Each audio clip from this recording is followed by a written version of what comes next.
Haleluya. Ya, selamat sore Bapak Ibu Saudara. Shalom. Apa kabar semuanya? Sangat dikasihi Tuhan, amin. Oke, sore hari ini kita punya tema yang sangat luar biasa, yaitu cukuplah kasih karuniaku bagimu. Ini akan menyadarkan kita betapa kita adalah pribadi-pribadi yang sudah menikmati kebaikan Tuhan yang luar biasa, amin. Cuman kadang-kadang kita banyak yang tidak sadar, ya, bahwa kasih karunia Tuhan itu cukup bagi kita, sehingga kita akhirnya Bapak Ibu Saudara mencoba untuk mencari begitu banyak hal yang lainnya yang membuat kita akan dapat menikmati begitu banyak hal sebagaimana yang kita inginkan. Padahal perjalanan kehidupan kita bukan sebagaimana yang kita inginkan, tetapi sebagaimana yang Tuhan inginkan, amin. Karena ketika saudara dijadikan oleh Tuhan, sadar saudara betapa Tuhan menaruhkan tujuannya dalam hidup saudara. Sehingga perjalanan hidup saudara, ketika saudara menyadari itu bukan tujuannya kita, tapi sebenarnya ada tujuan siapa?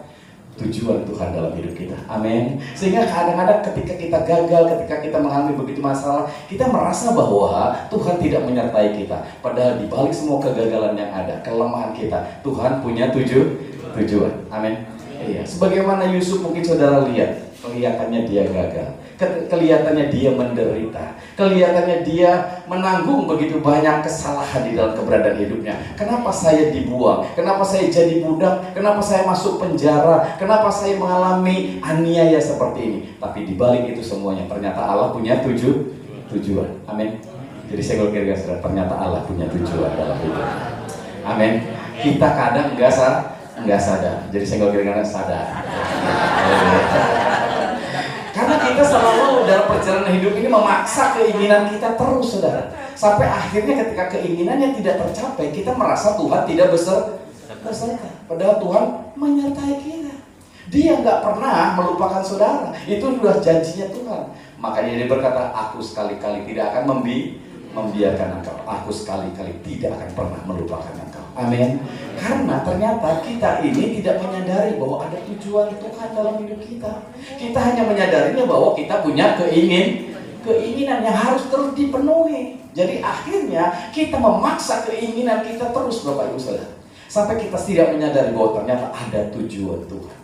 Cukuplah kasih karuniaku bagimu. Amin. Kita akan buka ayatnya dulu dalam 2 Korintus pasal yang ke-12 ayatnya yang ke-9, Bapak Ibu Saudara. Saya pastikan ini akan jadi berkat buat kita semuanya. Amin. Oke, 2 Korintus 12 ayat yang ke-9 berkata demikian. Tetapi jawab Tuhan kepadaku, cukuplah kasih karuniaku bagimu, sebab justru dalam kelemahanlah kuasaku menjadi sempurna. Sebab itu terlebih suka aku bermegah atas kelemahanku, supaya kuasa Kristus turun menaungi aku. Banyak orang hari-hari ini, Bapak Ibu Saudara, mencoba dirinya untuk terlihat tidak lemah, tapi terlihat apa? Luar biasa gitu, ya. Selalu menutupi. Makanya di medsos, Bapak Ibu Saudara, jangan tertipu, amin. Kita tidak pernah menunjukkan kelemahan kita. Kita akan menunjukkan apa?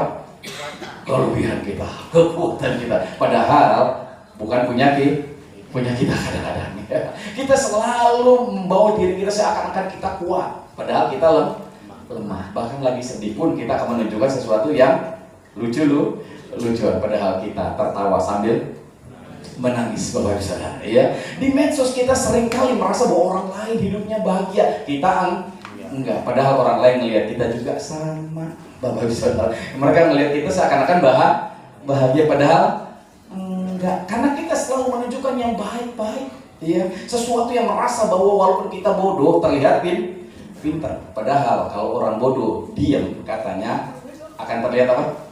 Pintar. Amin. Iya, karena kalau orang bodoh ngomong kelihatan apa? Bodohnya. Mendingan diam.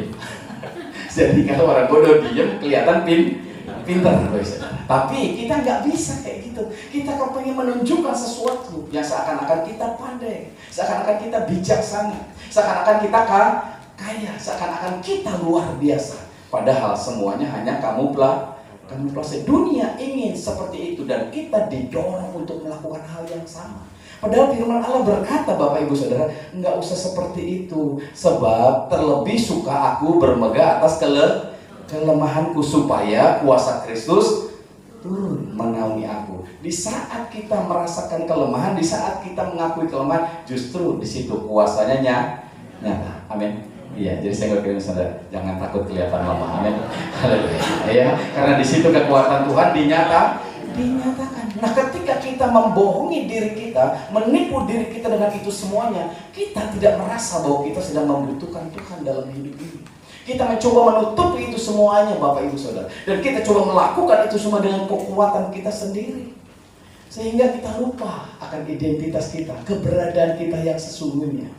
Jadi hidup memang tidak pernah berjalan lurus dan mulus hari-hari ini, Bapak Ibu Saudara. Ada saat-saat ketika dunia ini terasa begitu berat di dalam perjalanan hidup kita. Ketika ujian datang bertubi-tubi dan seakan-akan tidak pernah berhenti. Ya, semua usaha kelihatannya sia-sia, tapi justru di titik inilah kita bisa memilih mau menyerah atau terus berserah. Amin. Iya, mau berhenti atau terus melangkah bersama dengan Tuhan. Banyak orang ketika coba untuk menutupi kelemahannya dengan kekuatannya, seakan-akan itu dia mampu. Ini banyak orang mengalami kegagalan dalam hidupnya. Tapi saya ingin sampaikan, Bapak Ibu Saudara, Tuhan kita luar biasa. Justru dia tahu kelemahan kita. Amin. Dia sangat-sangat mengetahui keberadaan kita. Dan ketika kita membuka diri di dalam keberadaan hidup kita dengan Tuhan, Tuhan, aku tidak mampu. Ya, hanya Engkau yang mampu. Saya yakinkan Bapak Saudara, Engkau sedang membuka hatimu untuk Tuhan bekerja dalam hidupmu. Amin. Jadi jangan malu untuk terlihat lemah, karena Tuhan kita di dalam kelemahan Dia menunjukkan apa? Kuasanya dalam hidup kita. Amin. Jadi jangan pernah menyerah hari-hari ini dengan situasi kondisi yang ada. Ayo tetap percaya karena Allah kita luar biasa. Dan kebaikan Tuhan sangat luar biasa, Bapak Ibu Saudara.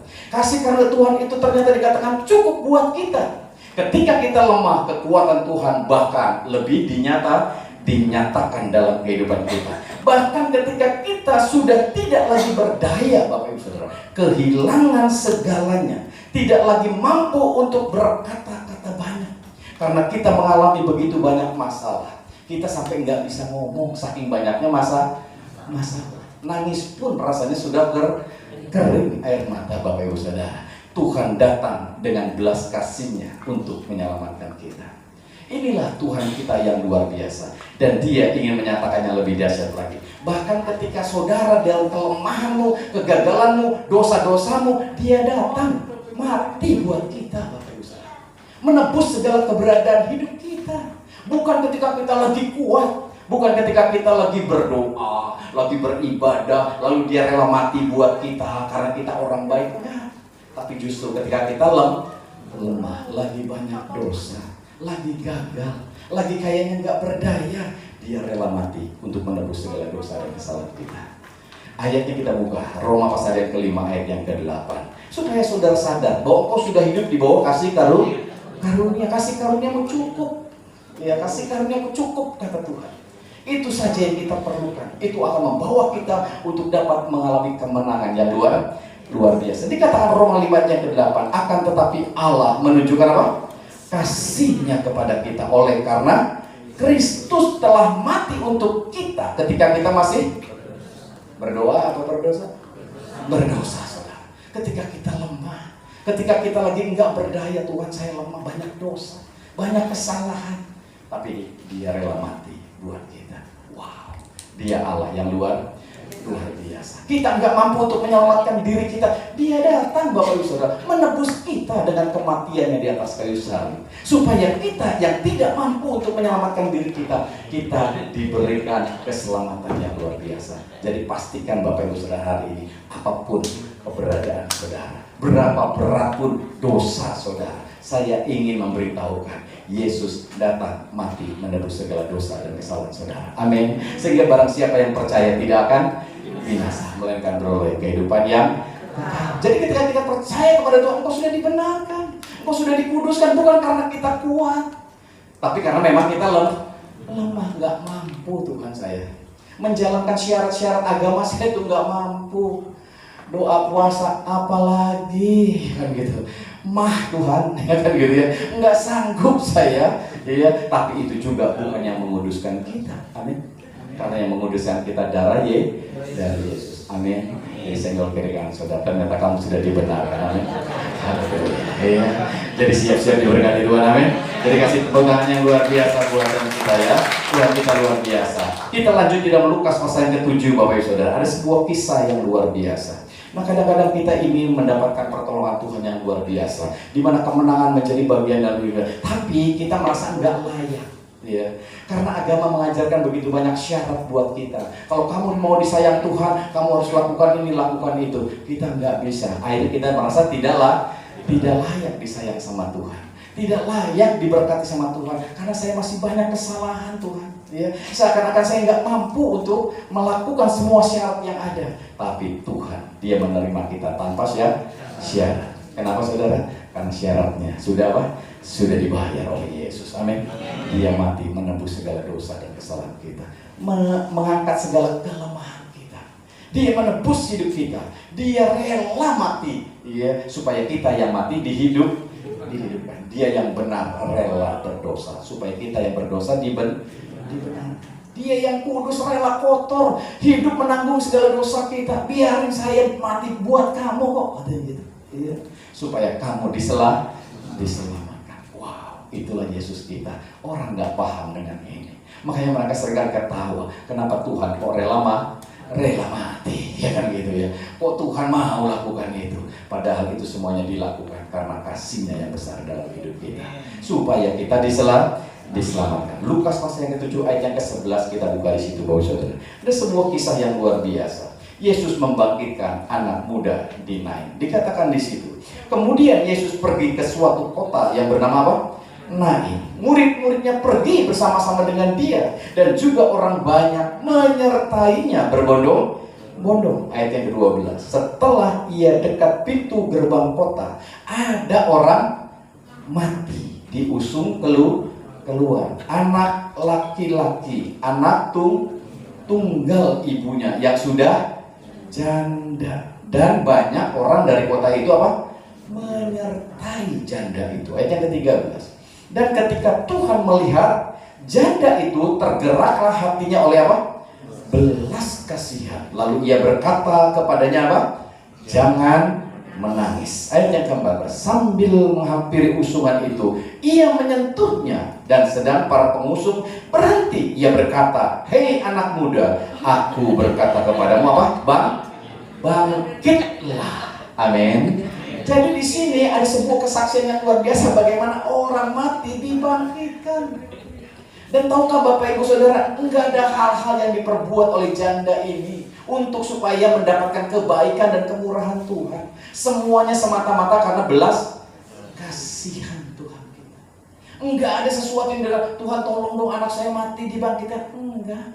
Enggak ada permohonan doa, enggak ada permohonan sesuatu sama Tuhan. Yang ada adalah belas kasihan Tuhan kepada orang ini. Saya ingin membawa saudara untuk menyadari, di sini kalau saudara membaca ada janda, itu adalah gambaran dari orang yang lemah, enggak ada suami. Anaknya satu lagi, sumber pengharapan dia. Tapi akhirnya justru malah mati, meninggal. Bayangin kondisinya, ya. Jadi janda ini memiliki sebuah keberadaan, kedukaan yang luar biasa, masa lalu yang penuh duka cita, ya. Orang-orang ini adalah orang-orang yang memiliki masa lalu yang sulit karena ditinggalkan oleh orang yang mereka kasihi. Janda ini mungkin merasakan sebuah luka karena ditinggalkan oleh suami yang dikasihi. Pengharapan dia, tempat bergantungnya dia sudah meninggalkan dia. Dan dia berharap kepada anaknya. Ternyata anaknya pun apa? Mati, meninggal. Jadi dia di sini dalam kondisi masa lalu yang penuh luka, Bapak Ibu Saudara, yang penuh dengan kepahitan mungkin, ditinggal mati oleh suaminya. Mereka mungkin harus berjuang sendirian untuk menghidupi dirinya dan menghidupi anak-anaknya. Perjuangannya luar biasa. Dia berpikir itulah yang dia harus lakukan. Jadi ini adalah gambaran orang-orang yang memiliki masa lalu yang penuh dengan duka cita, yang penuh dengan luka di dalam perjalanan hidupnya. Mungkin ini adalah gambaran dari saudara. Mungkin saudara hari-hari ini penuh dengan duka cita, penuh dengan luka, berjuang hari-hari ini untuk menghidupi dirimu dan orang-orang yang ada bersama dengan engkau. Mungkin engkau orangnya, ya. Mungkin Bapak Ibu Saudara perhatikan di sini, dia sedang menjalani sebuah kehidupan yang tidak nyaman, ya, kehidupan masa kini yang pahit. Ya. Satu-satunya dia ingin membawa kepada anaknya bertumbuh menjadi orang yang luar biasa, dewasa menjadi sebuah pengharapan. Tapi ternyata dia mati. Ya. Jadi akhirnya mereka tidak lagi memiliki hal-hal yang dia harapkan. Masa lalunya suram, masa kininya juga suram. Gimana dengan ke depan? Dia sudah kehilangan harapan. Ya. Enggak ada lagi harapan. Masa depannya dikatakan tanpa harapan. Mereka merasa tidak memiliki masa depan. Tidak ada anak lagi yang akan menjadi pegangan dalam hidupnya. Tidak ada suami. Seolah-olah tidak ada lagi harapan untuk hari esok. Inilah kondisi daripada keberadaan janda yang ditinggalkan mati oleh anaknya. Tapi dikatakan di sini, janda ini mungkin tidak berbuat apa-apa. Dia mungkin sudah mengalami kelemahan yang luar biasa. Air matanya pun mungkin sudah nggak bisa keluar lagi karena saking duka cita. Mungkin dia udah nggak bisa ngomong lagi, nggak bisa berdoa lagi. Tuhan tolong saya. Karena apa? Karena duka cita yang begitu luar biasa. Tapi dikatakan di sini, Tuhan datang berbelas kasihan. Amin. Itulah Yesus kita. Dia Tuhan yang berbelas kasihan. Tuhan dengan belas kasihnya datang. Dia menolongnya tanpa syarat. Mungkin hari ini engkau juga tidak lagi bisa berdoa. Mungkin engkau juga adalah orang-orang yang gagal, orang-orang yang penuh dengan luka, penuh dengan hal-hal yang menyedihkan. Mungkin engkau juga berpikir masa depanku penuh dengan keberadaan yang duka cita yang luar biasa. Enggak ada harapan. Enggak ada lagi yang bisa menolong saya. Anak-anak mungkin sudah meninggalkan, suami mungkin udah enggak ada, dan di sekitarmu sudah tidak ada yang menolong. Saya ingin sampaikan, ada Tuhan yang penuh dengan belas kasihan. Jangan pernah menyerah. Amin. Saya nggak kira saudara, jangan pernah menyerah. Kita punya Tuhan yang luar biasa. Amin. Dia datang dengan belas kasihannya, Bapak Ibu Saudara. Dia melakukan sebuah hal yang dahsyat. Dia membangkitkan anak muda yang mati ini. Dengan otoritas dan kuasanya, dia membangkitkan. Belas kasihannya luar biasa. Kasih karunia cukup bagi kita. Amin. Ini penting. Saya nggak kira sudah kasih karunia cukup buat kita. Haleluya. Amin. Ini hal yang dasar. Jadi berikan tepuk tangan untuk Yesus kita yang luar biasa ya. Ketika kita kehilangan harapan, Tuhan memberikan harapan tanpa syarat lagi. Ketika kau datang sama Tuhan, Tuhan sudah menyelesaikan semua syarat. Dia sudah membayarnya dengan kematiannya di atas kayu salib. Bahkan ketika kau merasa aku hari ini penuh dengan kutukan, Pak. Orang tua saya dikutuk mama saya dikutuk, saya juga dikutuk. Saya ingin sampaikan, kutuk sudah ditanggung di atas kayu salib. Amin. Jadi saudara bukan orang terkutuk. Amin. Saudara adalah orang yang diberkati. Cuman belum sadar. Jadi saya nggak sadar. Banyak kita belum sadar, saudara, karena kita terlalu mendengar banyak cerita yang membuat kita nggak sadar. Kita selalu diomongin kayak gitu. Kalau lagi gagal, wah ada kutuk nih, wah ada dosa nih. Dosa sudah ditanggung di atas kayu salib. Amin. Kutuk sudah ditanggung di atas kayu salib. Jadi kita ternyata nggak sadar kalau Tuhan sudah bayar semua harganya, saudara, supaya kita diberkati. Nah, ketidaksadaran ini yang membuat kita nggak percaya dengan apa yang Dia sudah kerjakan, sehingga akhirnya kita hanya melihat kepada kekuatan diri kita sendiri. Oh, pantesan saya nggak layak, saya emang belum benar dari kita. Padahal Tuhan sudah membenarkan saudara. Saudara berharga di matanya, sehingga Dia rela mati buat saudara. Saudara adalah biji matanya. Saudara dicintai, makanya Dia rela datang ke dalam dunia yang penuh sengsara. Dia dari surga mulia datang dalam dunia yang penuh sengsara, supaya saudara yang sengsara jadi mulia. Ini semuanya Tuhan lakukan dengan begitu luar biasa. Dipermalukan, dianiaya, diludahin, dibantai, dilemparin, Bapak Saudara, dipecut, gitu, penuh bilur dalam dirinya, sampai rela mati di atas kayu salib supaya saudara diselamatkan. Inilah harga yang harus dibayar. Mungkin kita yang menerimanya gratis, tapi Tuhan yang membayarnya penuh dengan duka cita, penuh dengan luka, penuh dengan kesakitan, ditinggalkan oleh Bapa. Kenapa? Karena Dia menanggung dosa. Sehingga Bapa harus memalingkan wajahnya. Harusnya wajahnya terhadap kepada wajah Yesus, tapi dia harus memalingkan wajahnya supaya wajah Bapa bisa menyinari saudara. Amin. Ini hal yang luar biasa yang Tuhan ingin saudara dengar, supaya saudara sadar bahwa hari ini engkau adalah orang-orang berharga, orang-orang yang harusnya menikmati begitu banyak kebaikan Tuhan. Jadi jangan pernah menyerah. Amin. Kita harus terus berserah, melangkah, karena kita yakin dan percaya kasih karunia-Nya cukup. Justru dalam kelemahan kuasa punya nyata, kata Tuhan. Amin. Jadi apapun yang terjadi, jangan pernah menyerah. Rasul Paulus di sini, dia dapat mengalami sebuah keberadaan yang luar biasa, penuh dengan sukacita, selalu bermegah di dalam Tuhan, walaupun dia juga mengalami begitu banyak masalah, saudara. Ya. Dia pernah masuk penjara, bahkan ketika menulis surat ini pun dia ada di dalam penjara. Ya. Banyak surat-suratannya ditulis di dalam penjara, penuh dengan keberadaan yang tidak menyenangkan. Tapi Paulus menyadari bahwa Tuhannya adalah Tuhan yang luar biasa. Kuasanya Tuhan itu memberikan kepada Paulus damai sejahtera, sukacita. Saya yakinkan ketika engkau menerima Yesus sebagai Tuhan dan Juru Selamat, satu poin yang luar biasa, engkau akan mengalami damai sejahtera. Amin. Ada sukacita dimanapun engkau berada. Ya, apapun yang kau sedang alami tidak akan mempengaruhi damai sejahtera. Jadi ketika kau menghadapi tantangan, tetap tenang, karena kita percaya Tuhan beserta dengan kita. Amin. Ketika kita mengalami masalah persoalan, kita tetap tenang, karena Tuhan akan selalu menolong keberadaan hidup kita. Inilah hal yang harus kita sadari untuk kita terus menjadi kuat di dalam Tuhan. Amin. Iya, kadang-kadang kita tidak sadar hal ini, Bapak Ibu Saudara, bahwa kita adalah anak-anak yang dikasih. Amin. Jadi Paulus di sini dapat bermegah hanya di dalam kekuatan Tuhan, karena dia menyadari bahwa ada Tuhan di dalam hidupnya. Ada Tuhan yang menyertai hidupnya. Dia menyadari bahwa ketika kita lemah, Tuhan kuat. Jadi ketika kita mengalami masalah persoalan, nggak usah takut. Di dalam kelemahan itulah justru kuasa Tuhan bekerja. Yusuf ketika ada di dalam penjara, Bapak Saudara, justru di situ kuasa Tuhan dinyatakan. Wow. Iya, Yusuf nggak mengeluh di situ. Iya, dia tetap mengalami sebuah keberadaan yang tenang. Dia bekerja dengan sebaik-baiknya, sampai kepala penjara pun memberikan kepercayaan sama dia.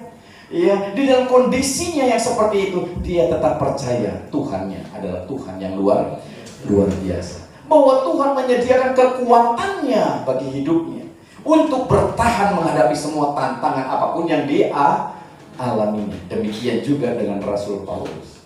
Filipi 4 ayat yang ke-12 berkata demikian, Bapak Ibu Saudara. Supaya Bapak Ibu sadar betapa Rasul Paulus pun mengalami hal yang sama sebagaimana kita alami. Filipi pasal yang ke-4 ayat yang ke-12 berkata demikian. Aku tahu apa itu kekurangan. Dia pun pernah mengalami kekurangan. Mungkin beras saudara di rumah cuma tinggal 1 liter. Tuhan tahu kan? Tuhan tahu. Tenang aja. Amin. Karena dia Allah yang menyediakan segala yang kita perlukan. Kadang-kadang kita udah was-was. Iya. Bulan depan itu bayaran kos gimana ini? Ya kan gitu ya. Bayar anak sekolah gimana ini? Iya. Kondisinya seperti ini dan lain sebagainya. Rasul Paulus mengalami hal yang sama. Aku tahu apa itu kekurangan dan aku tahu apa itu dia pun pernah jadi orang kaya, banyak berkatnya, saudara. Saya percaya di sini juga saudara mengalami hal yang sama. Dulu pernah susah, sekarang diberkati, amin. Tapi kita diberkati bukan jadi orang yang tinggi hati, amin. Kita akan tetap rendah hati, amin. Kita bukan orang kaya baru, amin. Iya, OKB katanya, ya. Lagunya luar biasa, tapi kita anak Tuhan yang diberkati, amin. Tetap rendah hati, amin. Iya, jadi kalau lagi di jalan jangan lupa nyapa saya, amin. Iya, gitu misalnya. Kadang-kadang udah mobil ganti nggak nyapa kan gitu ya, nyapa saya gitu ya. It's okay, ya karena Tuhan kita baik, amin. Rasul Paulus mengalami ini, Bapak dan aku tahu apa itu kelimpahan dalam segala hal dan dalam segala perkara. Tidak ada sesuatu yang merupakan rahasia bagiku, baik dalam hal kenyang maupun dalam hal kelaparan, baik dalam hal kelimpahan maupun dalam hal dia pernah mengalami. Saya akan percaya kita juga semua pernah mengalami hal ini. kita lagi susah, tinggal juga mungkin di selembar tikar doang, ya, nggak ada bantalnya, ya Bapak Saudara. Kadang-kadang kita mungkin mengalami kesusahan, tapi kadang-kadang kita juga tidur di kasur yang empuk yang luar biasa. Tapi kalau bersama dengan Tuhan, hati kita penuh dengan damai. Amin. Iya, Bapak Saudara. Tempat yang mewah kalau nggak ada damai tidak bisa memberikan tidur yang nyaman. Iya, tapi kalau ada damai dimanapun saudara berada, saudara bisa tidur nyenyak. Amin. Ini makanan apapun mungkin tidak bisa memuaskan kita, tapi kalau hati kita penuh dengan sukacita, makanan apapun bisa membuat kita sukacita. Amin. Iya dong, ya. Nasi cuma nasi doang, ya kan gitu. Sepiring makan berdua kalau lagi damai penuh dengan sukacita. Makanan mewah, steak mewah, tapi kalau lagi ribut mukanya cemberut, kira-kira gimana? Makannya juga penuh dengan duka cita. Ya, ini sebuah keberanian yang Paulus alami. Tapi ayat yang ke-13-nya dia berkata dengan demikian, saudara. Segala perkara dapat bertanggung di dalam Dia yang memberi apa? Kekuatan kepadaku. Kenapa hal itu dia bisa alami? Kenapa dia bisa mengalami hal-hal yang luar biasa ketika dia kelaparan, ketika dia kesusahan, walaupun dalam kelimpahan dan lain sebagainya, dia tetap dipenuhi dengan ketenangan karena dia sadar, di dalam Tuhan, dia memberikan kekuatan yang luar biasa dalam hidupnya. Jadi kasih tepuk tangan untuk Yesus kita yang luar biasa. Amin. Ini sebuah keberadaan yang Paulus alami, sehingga di sini ini ingin membawa setiap kita menyadari hal yang luar biasa ini. Sadar Bapak Ibu Saudara, betapa saudara adalah anak-anak yang dikasih. Amin. Jadi coba saya nggak bisa, kamu ternyata dikasih Tuhan. Amin. Haleluya. Kamu ternyata dikasih Tuhan. Amin. Iya. Kita nggak sadar Bapak Ibu Saudara. Kadang-kadang ketika kita nggak sadar dikasih Tuhan, kita akan menjadi pribadi yang jorok, yang kayaknya saya emang nggak berharga, udahlah nggak, cuek aja lah, gitu. Hidupku kayak gimana, mati juga nggak masalah. Seakan-akan nggak menyadari dia berharga. Jadi di sini anak muda aku berharga, amin. Jangan jual murah, amin. Amin. Jual mahal, amin. Engkau Raja Wali, amin. Jangan sering-sering main sama ayam, amin. Ayam tuh jorok, suka ngoreng-ngoreng di bawah terus, Raja Wali terbang tinggi. Biarpun sendiri berdua, dia tetap Raja Wali. Mainnya di atas, amin. Supaya kita sadar hari-hari ini bahwa kita ini berharga. Nah, ketika segala sesuatunya berjalan dengan baik, atau tidak, Paulus tahu bahwa kepuasan tidak datang dalam keadaan apapun, tetapi kepuasan datang dari kesadaran betapa dia adalah pribadi yang berharga. Kalau sudah sadar engkau adalah berharga, maka dimanapun kau berada, engkau akan menyadari itu, saudara. Engkau akan dipuaskan. Tuhan terima kasih, karena engkau beserta. Amin. Ketika ketemu sama orang-orang yang luar biasa, saudara sadar engkau pun orang berharga. Ketika ada di antara orang-orang yang mungkin lemah, engkau pun sadar engkau tetap adalah pribadi yang berharga. Di tempat yang tinggi kita tidak menjadi tinggi hati, di tempat yang rendah kita tidak rendah diri. Amin. Kita adalah orang-orang yang sadar betapa kita sangat dicintai Tuhan. Ini penting buat kita Bapak Ibu Saudara, sehingga ketika kita sadar bahwa Tuhan mengasihi kita dan kita adalah anak-anak kesayangannya Bapak Ibu Saudara, maka kita akan terus dikuatkan di dalam perjalanan kehidupan kita. Kita belum melihat pertolongan Tuhan terjadi. Janda yang Dina ini boleh melihat Tuhan itu luar biasa. Saya sedih, saya terluka, saya kehilangan, bahkan mungkin udah gak ada harapan, tapi dia datang dengan belas kasihannya yang luar biasa, menolong saya. Jadi kenapa saudara beribadah? Kenapa saudara datang untuk berdoa kepada Tuhan? Mengapa saudara datang untuk melayani Tuhan? Karena saudara sadar, saudara sudah diselamatkan. Amin. Jadi saudara datang ke gereja bukan supaya berkati, amin, tapi karena sadar bahwa Tuhan sudah memberkati saudara. Amin. Saudara melayani bukan supaya disayang sama Tuhan lebih lagi, no, tapi karena kita sudah disayang sama Tuhan, makanya kita kepengen melayani. Amin. Kalau saya punya anak 3 di rumah saudara, habis makan, cuci piring, kira-kira yang ngebantuinnya yang mana? Yang anak yang pertama, yang kedua, apa yang ketiga? Yang mencintai mamanya. Amin. Iya dong. Kalau yang nggak mencintai mah langsung ambil HP main game ya kan gitu saudara ya. Yang lain lagi duduk langsung nonton Netflix. Tapi yang sayang sama mamanya, mama lagi apa? Kerepotan, dia akan lakukan itu. Jadi yang melayani Bapak Saudara adalah yang cinta sama Tuhan. Amin. Iya, kalau saudara belum merasakan cinta Tuhan, jangan melayani karena saudara bisa kecewa. Ya, banyak orang kecewa bukan di luar sana tapi di dalam gereja karena mereka mau melakukan sesuatu untuk supaya mendapatkan validasi, pujian, supaya mendapatkan apa. Kalau nggak dipuji kira-kira gimana? Capek udah jadi singer nggak ada yang muji katanya gitu ya. Malah diolok-olok, wah salah tadi lagunya katanya gitu ya. Salah tadi kuncinya gitu ya. Pukulan drumnya dan lain sebagainya. Kita di sini Bapak Ibu Saudara seringkali begitu. Tapi ketika kita sadar bahwa kita melayani bukan untuk validasi, bukan untuk dipuji, tapi karena kita apa? Mencintai Tuhan, maka saya percaya saudara akan dapat menikmati Tuhan. Amin. Kita datang ke gereja bukan karena terpaksa, tapi karena percaya Tuhan sudah memberkati kita. Amin. Jadi saya ngelogirkan sekali lagi, kamu ternyata sudah diberkati Tuhan. Amin. Haleluya ya. Jadi siap-siap melayani Tuhan semua. Amin. Haleluya ya. Berikan tepuk tangan untuk Yesus kita yang luar biasa.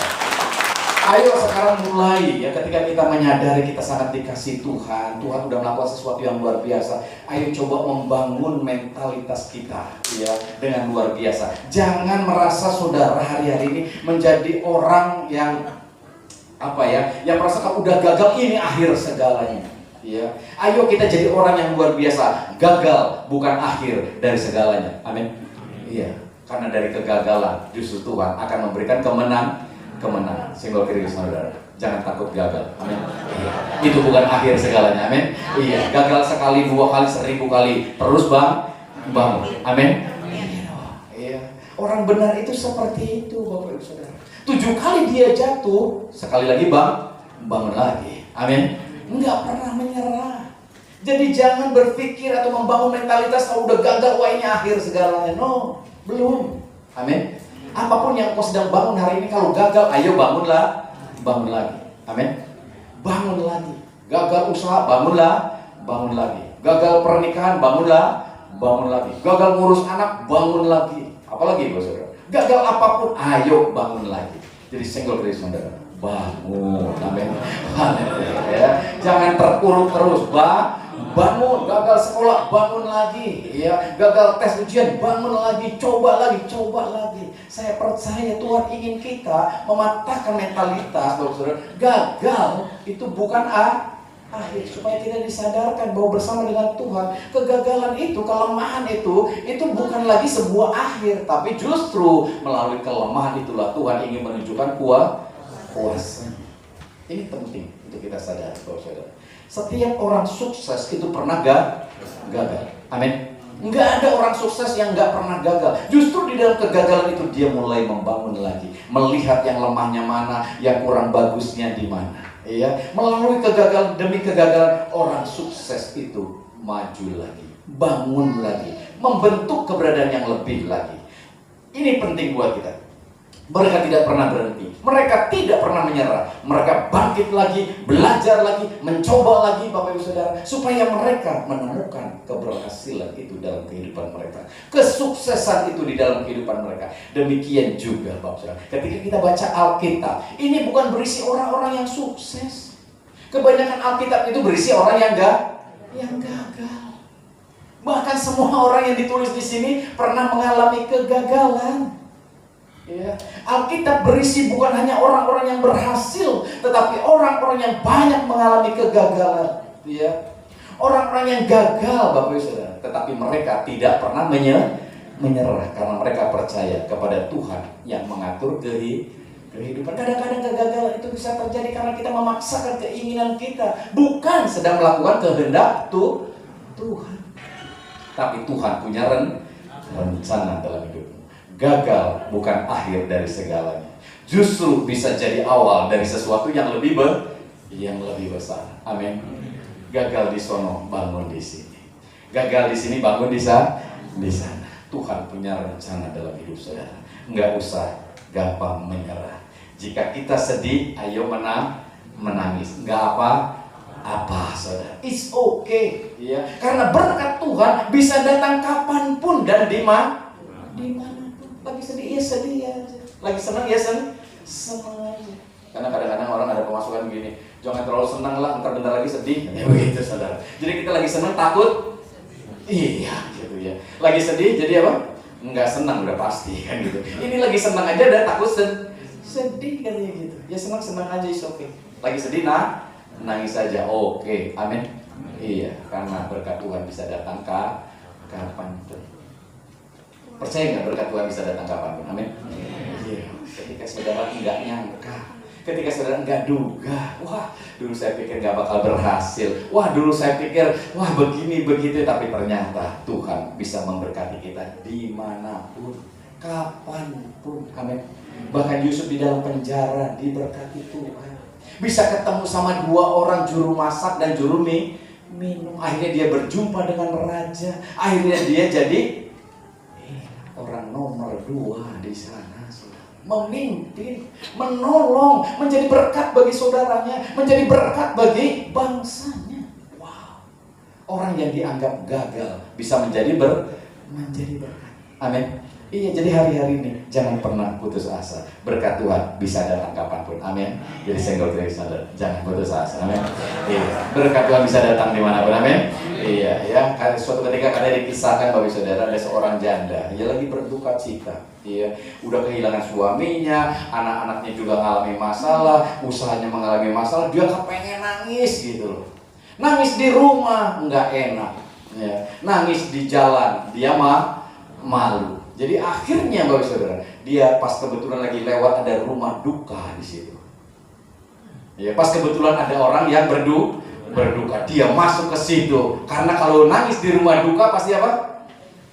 Nggak ada orang bermasalah. Jadi dia masuk ke situ, pas kebetulan ada orang lagi berduka, ada peti di situ, ya. Lalu dia masuk, dia nangis, saudara, ya.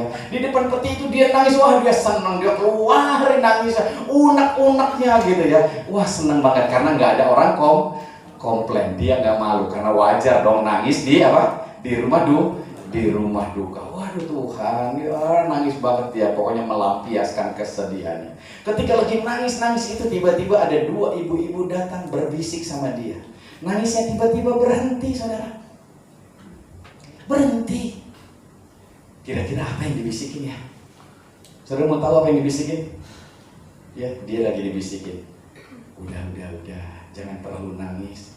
Nanti warisannya kita bagi 3, katanya begitu, saudara.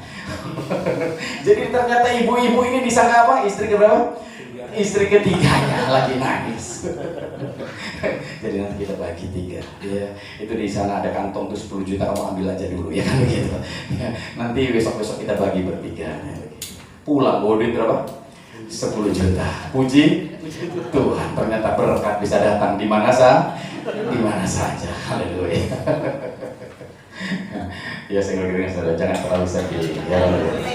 Berkat bisa datang dari mana saja, amin. Iya, kasih tepuk tangan bagi Yesus kita ya. Iya, Tuhan ternyata begitu murah hati ya untuk memberikan kekuatan saat kita membutuhkan, sehingga kita dapat menemukan identitas kita, siapa kita di dalam Tuhan, kepercayaan kita di dalam Tuhan, bahkan kepuasan di dalam Tuhan. Wow, ini semua orang gak dapat, saudara. Kalau sudah perhatikan orang kaya manapun dia tidak akan bisa menemukan kepuasan. Banyak orang kaya malah matinya bunuh diri. Banyak orang terkenal malah matinya overdosis. Kenapa? Karena nggak ada kepuasan. Dia cari di luar sana. Ya, dia cari dengan hal-hal yang dia pikir itu bisa membuat dia puas. Harta dia pikir bisa membuat dia puas. Ya, kepuasan di dunia mungkin dia pikir membuat dia enggak, saudara. Hanya di dalam Tuhan ada kepuasan. Amin. Jadi hari-hari ini ayo sadari hal ini. Ada Tuhan di tengah-tengah hidup kita. Kasih karunia-Ku cukup bagimu. Amin. Karena kasih karunia Tuhan itu adalah pemberian, anugerah tanpa syarat buat kita. Yesus itu adalah anugerah buat Bapak Ibu Saudara. Iya, dia datang untuk menebus hidup saudara dari dosa, dari kelemahan, dari kesengsaraan, dari sakit penyakit, dari kematian, supaya saudara yang menerima dia diselamatkan, saudara. Iya, ini hal yang luar biasa. Jangan pernah menyerah dalam kelemahan. Justru kuasa Tuhan apa? Iya, kuat, dinyatakan. Wow, dahsyat. dahsyat banget ya. Jadi hari-hari ini kalau saudara mau dipuaskan, ayo percaya tuh Tuhan hadir dalam hidup saudara. Dan saya pastikan saudara mengalami hal yang luar biasa ya. Jadi jangan pernah membangun mentalitas gagal menyerah. Tapi jangan pernah menyerah. Yang lain lagi, jangan terlalu sering mengeluh. Amin. Amin. Mengucap syukur. Kita kebanyakan ngeluh. Kalau lagi gagal, lagi sakit, lagi kekurangan, kita banyak mengeluh. 1 Tesalonika 5 ya ayat yang ke-18 berkata demikian saudara. 1 Tesalonika 5 ayat yang ke-18 ya, dikatakan di situ. Mengucap syukurlah dalam segala hal, sebab itulah yang dikehendaki Allah di dalam Kristus Yesus bagi kamu. Ya. Mengeluh hanya akan melemahkan mental kita, Bapak Ibu Saudara. Tidak salah merasa lelah di dalam perjalanan kehidupan kita, tapi jangan biarkan hal itu menjadi kebiasaan. Dikit-dikit ngeluh, capek dikit ngeluh, ketemu bos galak ngeluh, Saudara ya. Kerjaannya lagi repot dikit ngeluh. Ubah hal-hal itu, ya. Ubah keluhan kita menjadi ucapan syukur. Amin. Iya, ubah kecewa kita menjadi sesuatu kekuatan untuk kita melakukan sesuatu. Jangan gampang mengeluh. Istri-istri jangan gampang ngeluh. Amin. Yang aminnya suami. Amin. Amin istri-istri, amin. Ya suami-suami jangan gampang ngeluh. Amin. Tuh ibu-ibu yang kencang kan gitu. Intimidasi kayak suami-suami ini kan gitu ya. Ayo kita mulai belajar, jangan gampang mengeluh, tapi ayo mengucap syukur dalam segala perkara. Karena inilah yang Allah kehendaki. Itu akan mengubah kecewa kita menjadi bahan bakar untuk melangkah lebih jauh, Bapak Ibu Saudara. Dengan mengucap syukur kita akan dapat diberikan kekuatan sama Tuhan untuk kita dapat menikmati begitu banyak hal yang luar biasa. Ini yang penting untuk kita lakukan hari-hari ini, mengucap syukur dalam segala perkara. Amin. Iya. Suatu ketika ada OB ya, tukang bersih-bersih begitu ya, di lift gitu, dia bersihin, ngelapin gitu tiap pagi dia kerja, saudara. Ya di dalam lift dia lapin sampai mengkilap gitu ya. Dia nggak pernah ngeluh, dia selalu mengucap syukur. Bahkan ketika kerja pun dia nyanyi, anugerahmu. Wah gitu, semangat gitu ya. Sampai ada, itu kan karena lift itu di apartemen tempat ada bos-bos yang tinggal di situ. Setiap pagi bos-bos itu ngelihat nih anak muda selalu mengucap syukur, kerjanya luar biasa gitu. Kira-kira kalau bos ini lagi butuh pekerja di kantornya, pilih yang mana? Pilih yang selalu mengucap syukur daripada yang ngomong nyapu sampai ngomong, aduh capek, gajinya kecil ya kan gitu, kerjanya berat begini gitu kan. Ya mendingan yang ini, walaupun dalam kondisi apapun dia mengucap syukur. Artinya mentalitasnya beda, saudara. Jadi ketika dia butuh, dia cari anak ini, mana itu anak yang setiap pagi ngelapin lift ya. Saya lagi butuh pegawai, senang orang yang mengucap syukur. Jadi saya ngobrol dengan saudara, mengucap syukur. Amin. Haleluya ya. Daripada kita mengucap syukur, karena Allah ingin supaya kita melakukan hal itu. Kenapa? Karena ketika kita mengucap syukur tanpa disadari, ya ini sebenarnya sedang menyatakan iman percaya kita. Ya. Di dalam segala perkara kita sedang menyatakan iman. Amin. Ibadah itu adalah pernyataan iman. Amin. Iya, Bapak Ibu Saudara. Kenapa Saudara? Karena tanpa disadari ini semuanya pernyataan iman percaya kita. Banyak orang kadang-kadang tidak peduli dengan ibadah, tidak peduli dengan mengucap syukur, tidak peduli dengan memuji Tuhan. Kenapa? Karena mereka ternyata tidak mau menyatakan iman mereka. Iya. Sehingga kalau mereka tidak mau menyatakan itu, iman tanpa perbuatan gimana? Nah, ternyata kita nggak punya iman ternyata, Bapak Ibu Saudara. Iya. Ayo sering-sering dengar firman Tuhan. Amin. Iya, karena iman timbul dari pendengaran akan firman Kristus. Ayo belajar mengenal Kristus. Dia Allah yang baik, dia Tuhan yang luar biasa. Dia rela mati buat saudara, berkorban buat saudara, untuk supaya saudara diberkati. Amin. Iya, sehingga muncul iman Tuhan. Aku percaya ya, Engkau Allah yang luar biasa. Amin. Jadi di dalam kelemahanmu, di dalam kegagalanmu, di dalam kesusahanmu, pergumulanmu, engkau ketika punya iman, engkau tetap mengucap syukur, karena itu pernyataan iman percaya di dalam segala kelemahanku. Aku percaya Tuhan pertolonganmu aja. Ini hal yang terjadi dan itulah yang akan terjadi dalam hidup kita. Jadilah sesuai dengan iman. Jadi saya berbeda dengan saudara, jadilah sesuai dengan imanmu, amin. Iya, ketika saudara beribadah ke tempat ini, saudara diberkati, amin. Jadilah sesuai dengan imanmu. Ketika saudara melayani, saudara percaya ini semuanya karena Tuhan. Jadilah sesuai dengan iman. Ketika aku bekerja, aku percaya Tuhan ketika melakukan ini sesuai dengan kehendak. Amin. Ini semuanya harus ada dalam diri saudara. Dan yang terakhir, saudara, kelilingi diri saudara dengan orang-orang yang mendukung saudara. Bukan orang-orang yang apa? Iya, yang menggagalkan hidup saudara. Kelilingi saudara, miliki komunitas yang saling membangun. Kita tidak harus kuat sendirian. Cari lingkungan yang sehat, teman-teman yang mendukung, amin. Orang-orang yang mau menarikmu saat kamu hampir tenggelam. Lingkungan yang positif adalah vitamin mental yang sangat ampuh. Jangan dilingkupi dengan orang-orang yang toksik, yang selalu berkata, baju lu mah jelek banget, jangan gitu. Lu mah gak bakalan bisa, lu mah pasti gagal, tampak pas-pasan mah gak bakalan maju gitu. Kira-kira gimana saudara? Ya, ini yang membuat kita akhirnya ya kan gitu, nggak semangat gitu. Ya. Tapi ketika sudah dilingkupi dengan orang-orang, ayo ya, walaupun kita hitam tapi manis, ya kan begitu saudara ya. Walaupun kita ini kayaknya lemah, sekolah aja S3, SD, SMP, SMA nggak usah menyerah, ya kan gitu. Amin. Iya dong, ya, karena kita punya Tuhan yang luar biasa. Kamu pasti bisa. Amin. Amin saudara. Iya dong, ya kan? Iya, menjatuhkan, jangan membuat orang lemah. Dan ini lingkungan seperti ini sering kali terjadi. Kita ketemu orang langsung ngomongin orang, kita ketemu orang langsung ngomongin orang. Besok kita nggak ada di situ ngomongin saudara, ya kan begitu ya. Ayo mulai belajar, jangan ngomongin orang. Amin. Orang mah semua juga jelek, nggak ada bagusnya. Tapi ayo mulai belajar pertemanan yang mendukung saudara, yang sehat. Kelilingi diri kita dengan orang-orang yang mendukung kita. Cari komunitas yang saling membangun, saling menguatkan, saling mendoakan. Amin.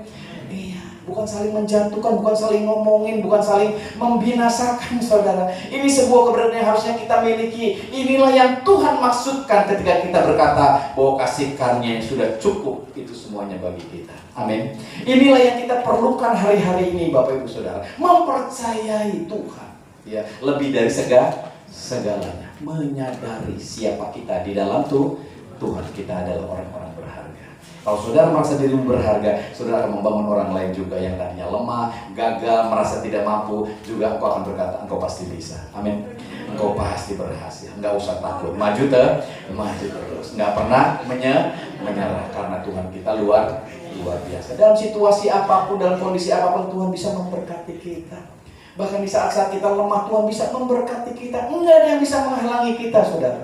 Karena Tuhan kita luar biasa. Jadi hari ini, apapun yang kau alami, mungkin kau sedang gagal, mungkin kau sedang merasa hidupmu penuh dengan masalah, pergumulan, percayalah kepada Tuhan. Kasih karunia cukup bagimu. Tuhan sudah membayar semua harga yang harus dibayar. Amin. Berkat Tuhanlah yang menjadikan kaya. Susah payah tidak akan pernah menambah. Jadi cari siapa? Tuhan yang memberkati saudara. Amin. Cari berkat. Kadang-kadang masalah, tapi cari Tuhan yang memberkati saudara. Saya yakinkan saudara menikmati begitu banyak hal yang luar biasa. Jadi berikan tepuk tangan untuk Yesus kita. Yuk kita akan tundukkan kepala, kita akan berdoa. Semuanya diberkati, amin.